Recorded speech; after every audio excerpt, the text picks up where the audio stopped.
이번 주일부터 성탄절 전 4주간을 대강절 혹은 대림절 또는 강림절 이렇게 부릅니다. 이 대강절의 의미는 라틴어 아벤투스라고 하는 단어에서 유래가 되었는데, 이 단어가 가진 의미는요, 오다 또는 도착이라는 의미를 가지고 있습니다. 그래서 대강절이라고 얘기할 때는 주님의 오심을 간절히 기다리는 이러한 기간으로 우리가 이해하고 있는 것입니다. 근데 주님이 이미 오셨잖아요. 그럼 우리에게는 이게 어떤 의미가 되겠습니까? 다시 오실 주님을 기다리는 기간이 바로 이 대강절입니다. 저희 가정의 아이들에게는 이미 성탄 선물을 주어서 별로 기대하는 것이 없을 것 같은데, 여러분들은 다가오는 성탄절에 어떤 마음을 가지고 기다리시고 또 소원하십니까? 아마 저마다 다 다르겠죠. 그런데 이번 성탄이 아직도 예수 그리스도를 만나지 못한 분에게는 그분을 진정한 주인으로 인정하는, 그래서 그분을 진짜 만나는 복된 시간이 되시기를 주의 이름으로 축원드립니다. 그리고 이미 예수 그리스도를 알고 영접하여서 그 하나님과의 친밀한 교제를 이어가시는 분들에게는 우리가 살다 보면 그렇잖아요. 우리 정집사님이 기도하셨던 것처럼 조금씩 내 마음의 생각들이 세상과 타협하면서 멀어지는 것들을 느끼게 되는데, 이번 성탄절이 다시 주님께로 돌아가고 뿐만 아니라 그 왕 되신 주님을 진정한 주인으로 다시 한번 내가 인정하게 되어지는 그러한 시간이 되셨으면 좋겠습니다. 예수님께서 이 땅에 태어나실 때 동방의 박사들이 별을 따라서 아기 예수가 있는 곳을 방문했습니다. 그리고 세 가지 예물을 아기 예수의 발 앞에 내려놓았습니다. 바로 황금과 유향과 몰약이었습니다. 우리들을 구원할 구원자로 오시고, 그리고 죽기 위해 오신 그분의 인생을 함축적으로 보여주고 있는 예표이고 예물이었던 것입니다. 그 중에 몰약은 매우 향기로운 향료로 주로 시체가 썩지 않게 하는 방부제로 쓰였던 것입니다. 이 몰약의 성분은 작고 거친 가시나무의 껍질에서 추출됩니다. 가시나무 껍질에 구멍을 뚫고 거기에다가 호수를 꼽든지 아니면은 그릇을 놓아서 그 수액을 채취한 것인데, 이것을 아라비아로는 무르라고 부릅니다. 이 무르라는 말의 뜻은 매우 쓰고 냄새가 고약하다, 이런 의미를 담고 있습니다. 나무의 수액이니까 그럴 수 있죠. 근데 여러분, 이 무르가 어떻게 시체를 썩지 않게 하고 아름다운 향기를 내는 그런 향로로 쓰였다고 생각하십니까? 이 무르는 처음에는 매우 쓰고 고약한 맛을 나고, 그 냄새도 고약하지만 여러 번의 정제 과정을 거쳐서 향기로운 몰약으로 그렇게 바뀌는 것입니다. 정제 과정을 거치지 않으면 그냥 고약한 수액에 불과하지요. 그러나 거르고 또 거르는 과정을 통해서 아기 예수께 드릴 수 있는 영광의 향료가 되어지는 것입니다. 지난주에 살펴본 아나니아와 삽비라 사건은 교회를 더욱 견고히 하기 위한 정제의 과정이었습니다. 이 사건을 겪으면서 교회는 아팠지요. 좋은 일들만 계속 있으면 좋을 텐데, 이런 사건이 있는 것 때문에 서로 마음 아파하고 다치고 그리고 험한 꼴을 보아야 했습니다. 그럼에도 불구하고 하나님은 이 일을 통해서 교회 안에 무엇이 잘못되어 있는지를 드러나게 하시고, 이 일을 통해서 성도들이 오히려 믿음 위에 더욱더 견고하게 세워지게 됩니다. 그래서 이 이후의 기록을 보면은요, 오히려 이 아나니아와 삽비라 사건 이후에 수많은 표적과 기사들이 교회 가운데 일어나고 또 믿는 사람들의 수가 훨씬 더 많아졌다, 이렇게 성경이 기록하고 있습니다. 2000년 교회사를 통해서 우리가 확인할 수 있는 것처럼, 교회가 이처럼 스스로 잘못을 깨닫고 또 돌이키는 이러한 정제 과정이 없으면은 나타나는 형상들이 있습니다. 먼저는 양적인 성장이 나타납니다. 이상하죠? 정제 과정이 없는데 양적인 성장이 일어납니다. 사람들이 무엇을 좋아하는지, 또 사람들의 관심이 어디 있는지 교회가 자꾸 거기를 맞춰가다 보니까 당연히 사람들이 교회에 몰려드는 것입니다. 사람들의 필요에 교회가 세워지다 보니까 교회적으로도 부딪힐 것이 별로 없습니다. 문제가 없습니다. 당연히 사단의 공격도 없습니다. 그러나 내부적으로는 썩고 또 굼고 냄새가 나기 시작합니다. 그리고 굳이 외부에서 흔들지 않아도 교회 스스로 병들고 부패해서 그 화려했던 교회의 이름조차 남아있지 않고 사라져버립니다. 그러나 교회가 아프더라도요, 스스로 정죄하고 또 그 진리의 순수성을 지키고자 할 때 오히려 양적인 성장은 멈추게 됩니다. 온갖 사탄의 공격이 휘몰아칩니다. 성도들이 아파하고 고통스러워합니다. 그러나 결과는요, 아주 순수해집니다.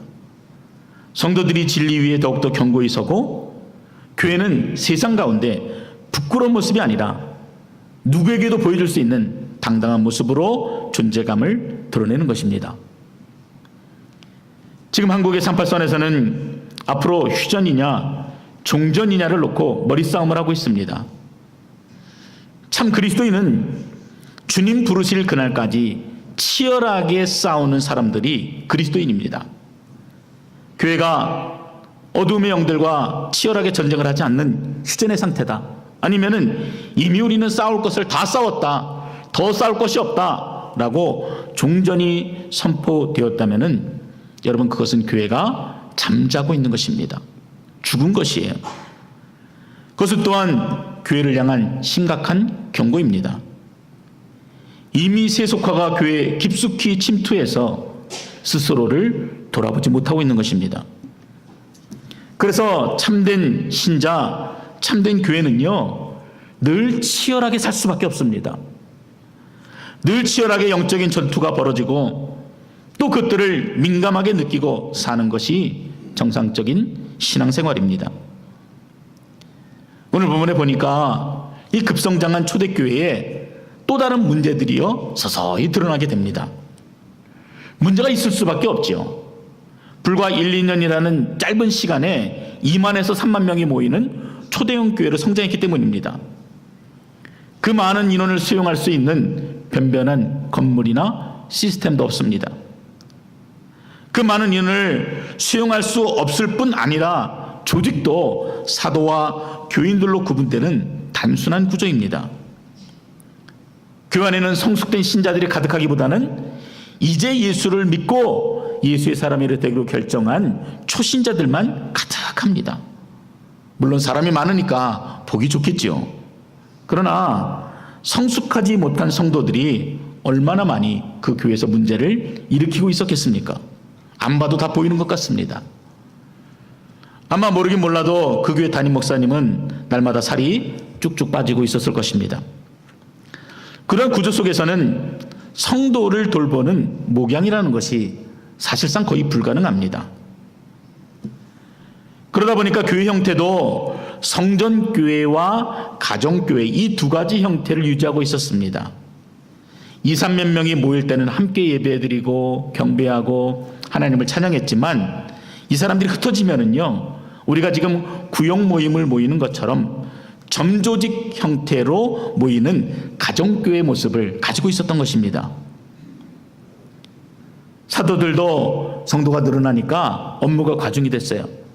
그래서 회당에서 모일 때는 그들을 가르치고 또 그들을 양육하는 일들에 최선을 다했지만 그 많은 인원이 흩어져서 가정교회 형태로 있을 때는 그들에게 다가서기가 힘든 구조가 초대교회의 조직이었습니다.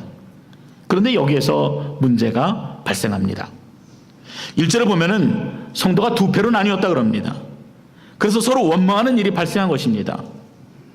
초대교회인데요, 은혜가 가장 충만할 때인데요, 가장 뜨겁고 그리고 주님과 함께하는 그 감격이 식어지지 않아 있었던 때인데, 그런데 성도가 두 패로 갈렸습니다. 그리고 싸웁니다.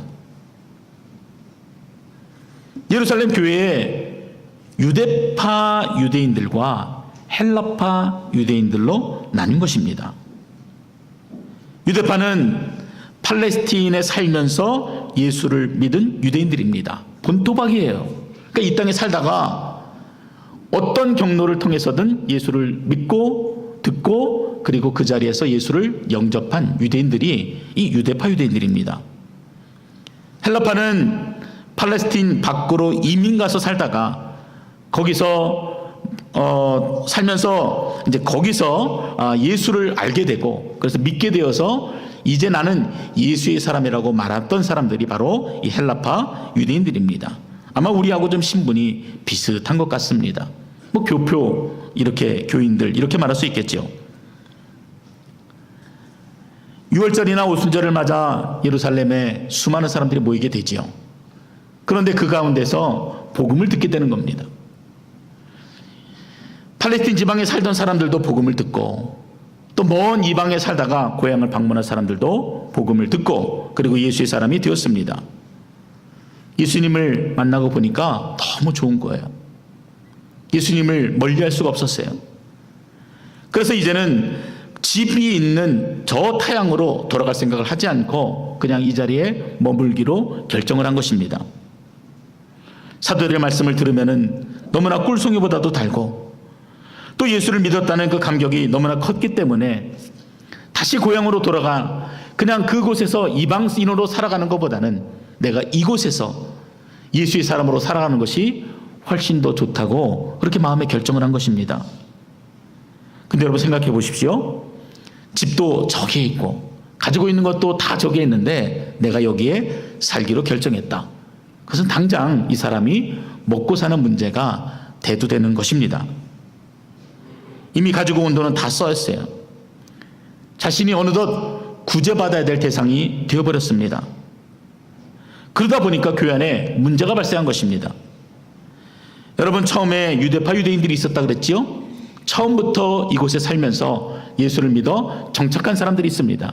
이 사람들은 앞에 사도행전에 보니까 이미 오래전에 자신의 소유를 팔아서 그 필요가 있는 사람들과 함께 공유하고 나누었다라고 되어 있습니다. 그런데 문제는 내가 늘 보던 사람, 우리 교회 교인들처럼 늘 이렇게 얼굴을 맞대고 살았던 사람들과 나누는 것은 오케이, 문제가 없습니다. 그런데 저 한 번도 보지 못했던 이방에 살던 유대인이라는 이름은 가졌지만 한 번도 접촉되지 못했던 사람들이 와서 그들이 점점 교회에 늘어가게 되고 그들과 함께 그 소유를 나눠야 된다고 생각하니까 마음이 금세 오그라드는 것입니다.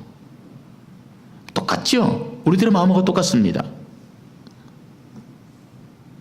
그러다 보니까 교회 안에서 갈등이 생기게 되고 차별이 그 가운데 일어났습니다.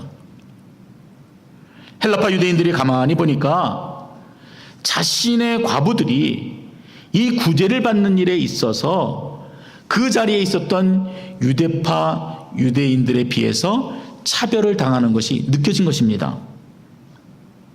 구제가 균등하게 이루어지지 않다고 그렇게 불평하기 시작한 것입니다. 제가 1절을요 여러분들 좀 이해하기 쉽게 다른 버전의 성경으로 좀 읽어드리겠습니다. 이때는 신자들의 수가 많이 불어났다. 그런데 그리스 말을 하는 외국 태생의 유대인들이 매일의 구제 대상에서 자기들의 과부들이 제외된다고 히브리 말을 하는 본토 유대인들에게 불평을 하였다. 지방색이고요, 인간의 갈등이고요, 이런저런 불평이 바로 구제라는 문제에서 기어코 폭발했던 것입니다. 교회가 커지면 좋은 점도 있지만 분명 불평이 그만큼 커지게 됩니다. 내가 누리고 있는 것들이 줄어들지요. 목회자의 관심도 분산됩니다. 하다못해 주일 친교 시간에 밥도 못 먹고 집에 갈 수도 있습니다. 별거 아니지요. 근데 이 별거 아닌 것 같은 일에 내가 손해받았다, 내가 피해를 받았다라고 느끼게 되면은 그것이 큰 문제가 되어지는 것이 인간사입니다. 이런 불평의 문제가 이해하지 못하고 용납하지 못하는 이 마음의 문제들이 초대교회 가운데 드러났던 것입니다. 두 번째 문제는 사도들에게 나타났습니다. 2절에 보니까 사도들이 교회에 문제가 일어나고 교회가 시끄럽게 되니까 아차 하고 깨달은 것이 있었습니다. 바로 본질적인 사역으로부터 자신들이 멀어졌다는 것을 깨달은 것입니다. 이 본질적인 사역은 무엇이겠습니까? 사도들이 받은 사명이지요.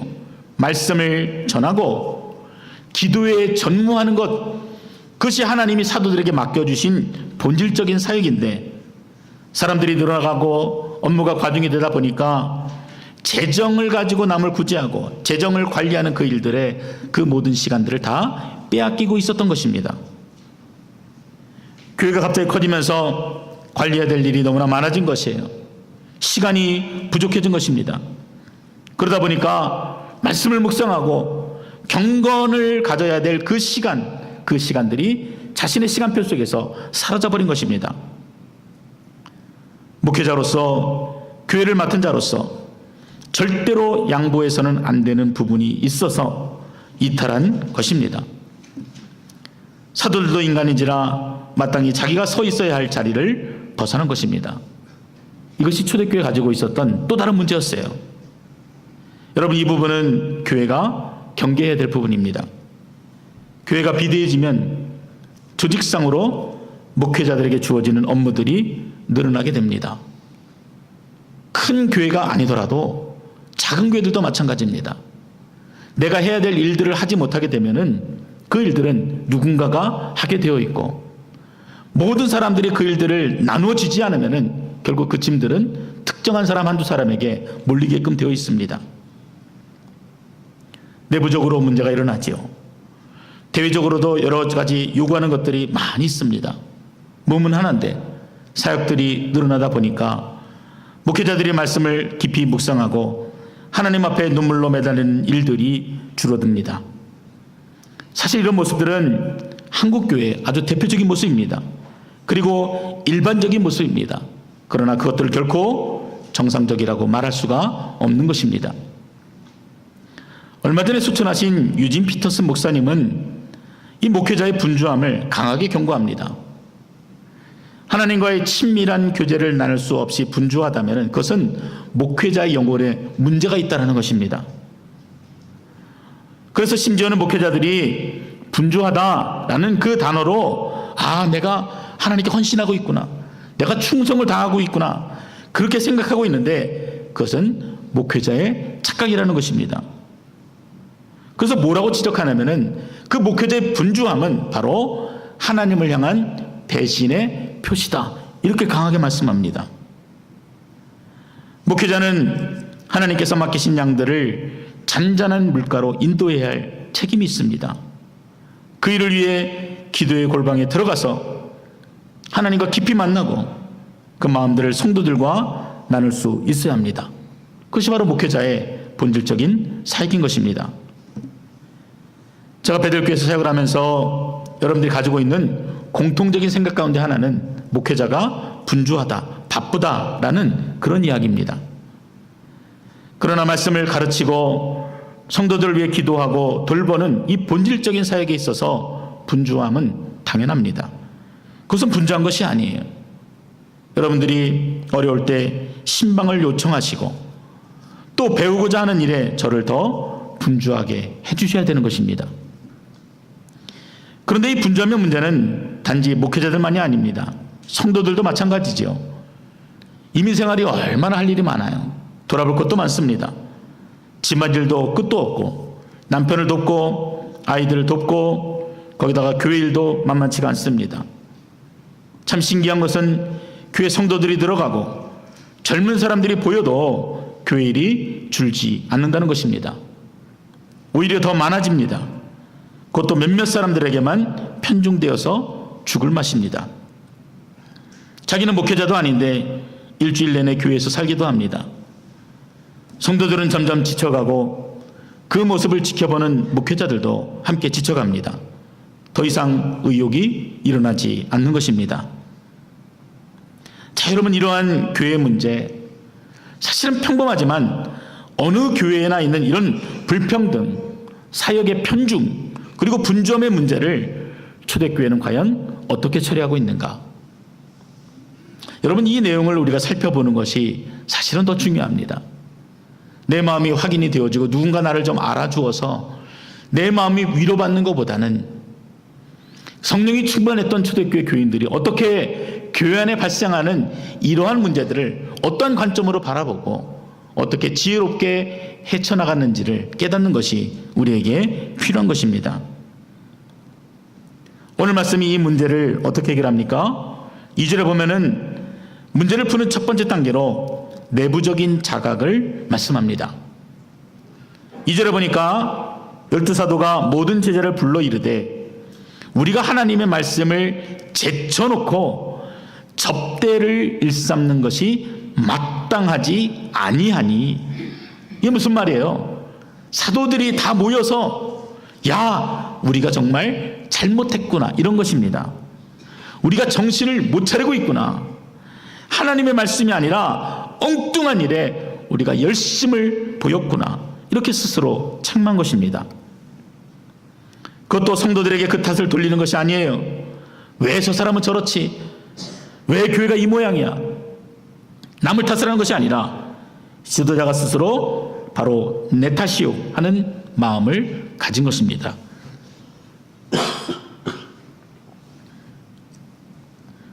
이것은 목회자들만이 아니라 교회 직분을 가지신 권사님, 집사님들, 우리 모두가 들어야 될 메시지입니다. 여러분, 이 마음이 변치 않는다면 교회는 스스로 정화되게 되어 있습니다. 두 번째는 교회 덕을 세우기 위해서 교회 지도자들이 기꺼이 양보합니다. 자, 문제 해결을 위해서 집사 7을 택하게 되는데 아주 재밌는 것은 뭐냐면요, 이렇게 교회 리더십을 택하게 되는 이 일에 있어서 교회가 굉장히 정직하게 그리고 순수한 마음으로 사람들을 세웠다라는 것입니다. 이렇게 세워진 7명이요 헬라파 유대인들입니다. 그들의 이름을 보면은요 이들이 어떤 사람인지를 알 수가 있어요.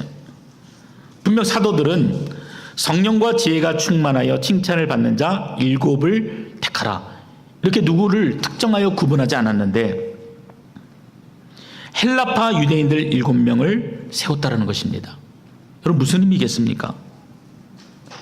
헬라파 과부들이 차별을 받는 문제 해결을 위해서 히브리파 유대인들이 기꺼이 사과하고 인정하고 양보했다는 것입니다. 대단하지 않습니까? 스스로의 잘못을 인정하는 것도 어려운데 자신의 마음을 접고 기꺼이 양보까지 하였던 것입니다. 그런데 현대교회는 대부분 성도들이 아니라 목회자들로부터 문제가 비롯됩니다.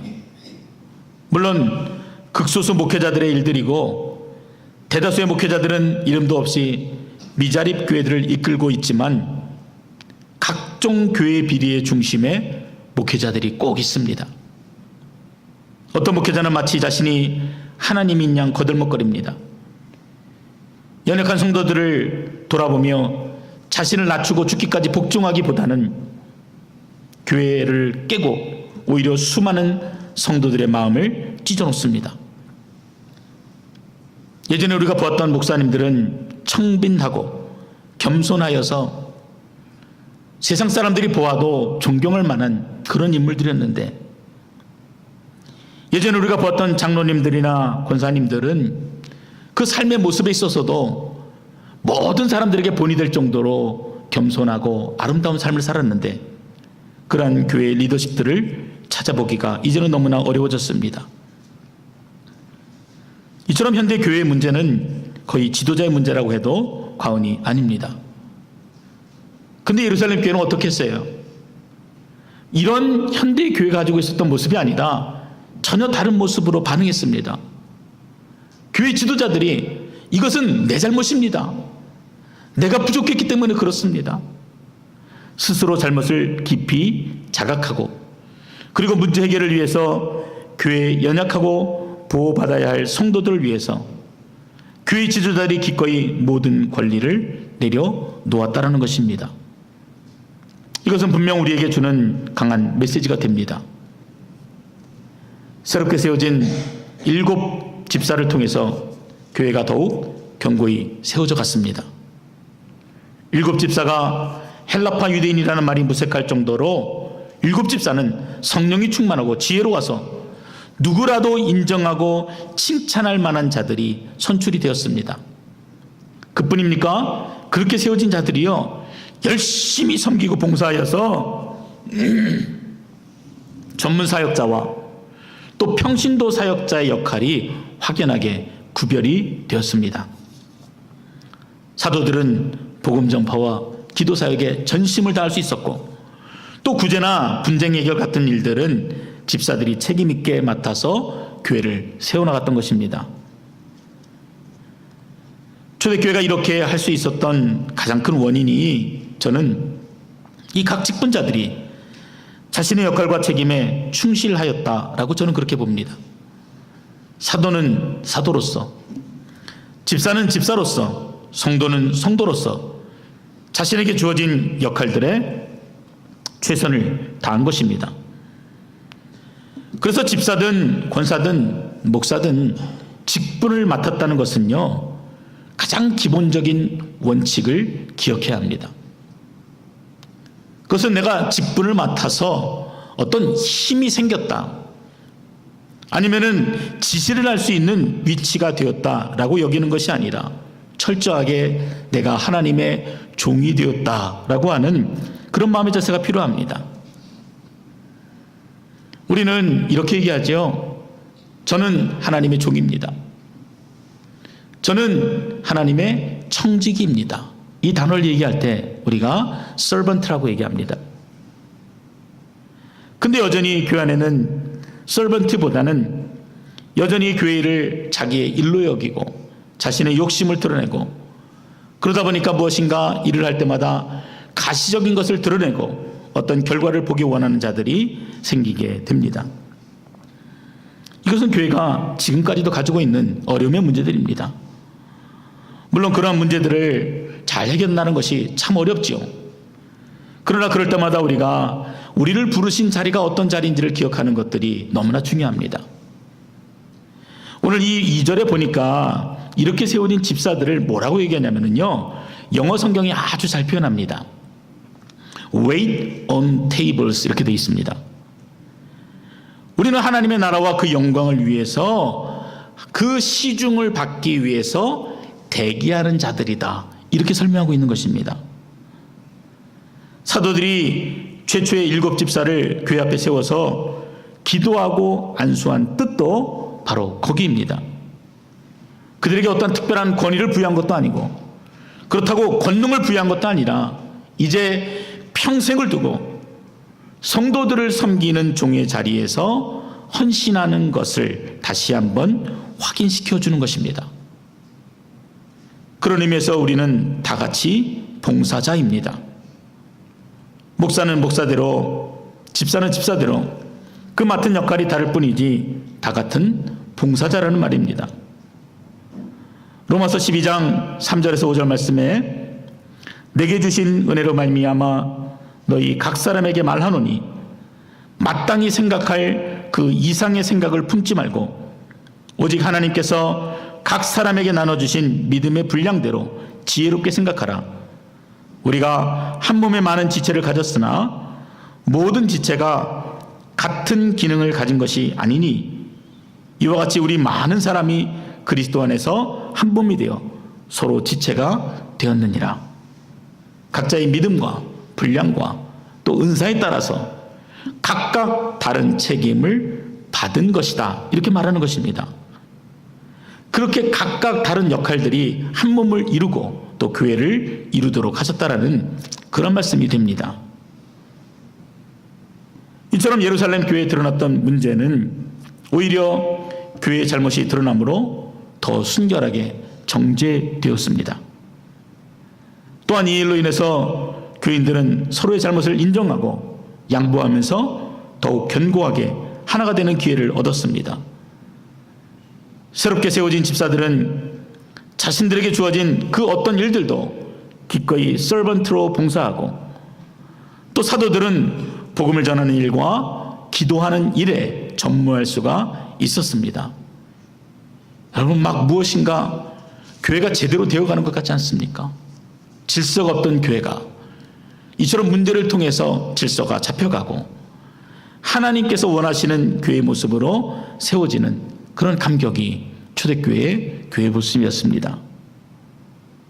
사랑하는 성도 여러분, 이것이 바로 하나님께서 교회를 교회답게 세워가시는 방법입니다. 문제를 두려워하지 마십시오.